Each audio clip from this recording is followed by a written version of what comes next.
Hyderabad Radisson hotel drugs party కేసులో రోజుకో విషయం బయటపడుతోంది. ఇప్పటికే దర్శకుడు క్రిష్ అలియాస్ జాగర్లమూడి రాధాకృష్ణ పేరు ఈ కేసులో వినిపించింది. పార్టీ అవుతున్న సమయంలో ఆ రూమ్లో క్రిష్ గంటపాటు ఉన్నారు. దీంతో ఆయన డ్రగ్స్ సేవించారా లేదా అనే విషయంపై పోలీసుల విచారణకు హాజరయ్యారు. అత్యంత రహస్యంగా పోలీసుల ముందుకొచ్చిన ఆయన్ను కొంతసేపు విచారించిన అధికారులు బ్లడ్, యూరిన్ శాంపిల్స్ని సేకరించి టెస్టింగ్కి పంపారు. మరి ఆ రిజల్ట్ ఎలా వచ్చిందంటే, గ్యాస్ ట్రబుల్ పై యుద్ధం స్మూత్ వార్ తోనే సాధ్యం. రివ్మాక్ వారి స్మూత్ వార్ 100% ఆయుర్వేదిక్.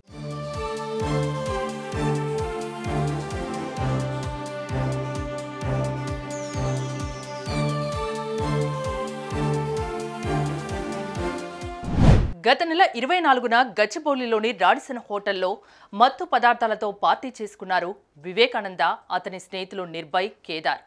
ఆ పార్టీకి 10 మంది వరకు హాజరయ్యారు. వీరందరి పేర్లు ఎఫ్ఐఆర్లో జోడించగా డ్రగ్స్ సరఫరాదారుడు అబ్బాస్, అతనికి అందించిన మీర్జా వాహిద్ బేగ్, వివేకానంద డ్రైవర్ ప్రవీణ్ను కూడా అరెస్ట్ చేశారు పోలీసులు.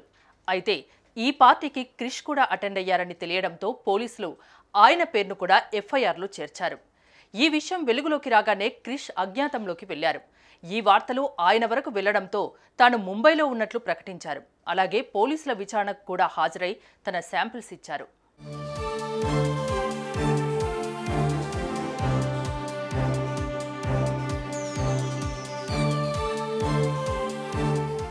ఈ శాంపిల్స్ ని టెస్ట్ చేయగా యూరిన్ టెస్ట్ లో రిపోర్ట్ నెగిటివ్ గా వచ్చింది. అటు బ్లడ్ శాంపిల్స్ ని రేపు టెస్ట్ చేయనున్నారు. దాని రిజల్ట్ కూడా అతి త్వరలో రానుంది. అయితే డ్రగ్స్ పట్టుబడి వారం దాటింది. అలాంటిది ఇప్పుడు నమూనాలు తీసుకుంటే ఆనవాళ్లు ఎగ్జాక్ట్గా లభిస్తాయా అనేది ప్రశ్నార్థకంగా మారింది. మరోవైపు కేసులో ముందస్తు బెయిల్ మంజూరు చేయాలంటూ క్రిష్ హైకోర్టును ఆశ్రయించగా దీని విచారణ సోమవారానికి వాయిదా పడింది.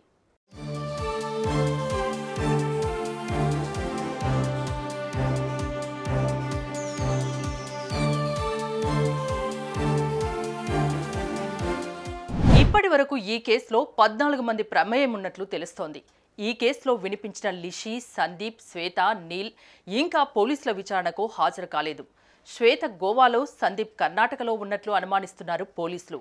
వారి కోసం గాలిస్తున్నారు.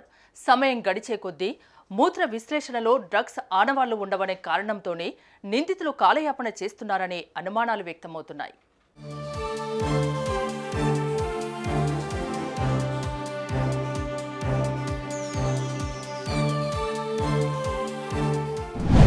ఈ కేసులో రోజురోజుకి ఒక్కొక్కరి పేరు బయటకొస్తుంది.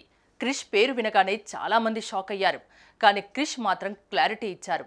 తనకు ఆ పార్టీకి ఎలాంటి సంబంధం లేదని, అక్కడ డ్రగ్స్ ఉన్నాయన్న విషయం తెలియదన్నారు. అంతేకాదు, పార్టీలో గంటసేపు ఉండి అక్కడి నుంచి వెళ్లిపోయానని చెప్పారు. అంతే తప్ప తనకేం తెలియదన్నారు.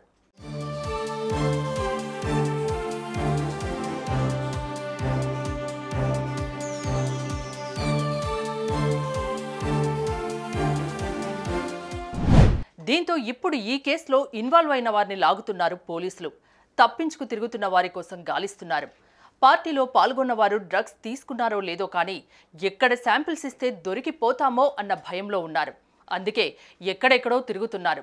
ఇలా టైంపాస్ చేస్తే తమ బాడీలో డ్రగ్స్ గుర్తించేందుకు వీలు ఉండదనుకుంటున్నారు. కానీ పోలీసులు మాత్రం ఈ కేసును సవాల్గా తీసుకున్నారు. ఇందులో ప్రమేయం ఉన్నవారు తప్పకుండా శిక్ష అనుభవిస్తారన్నారు. చూడాలి మరి ఏం జరుగుతుందో.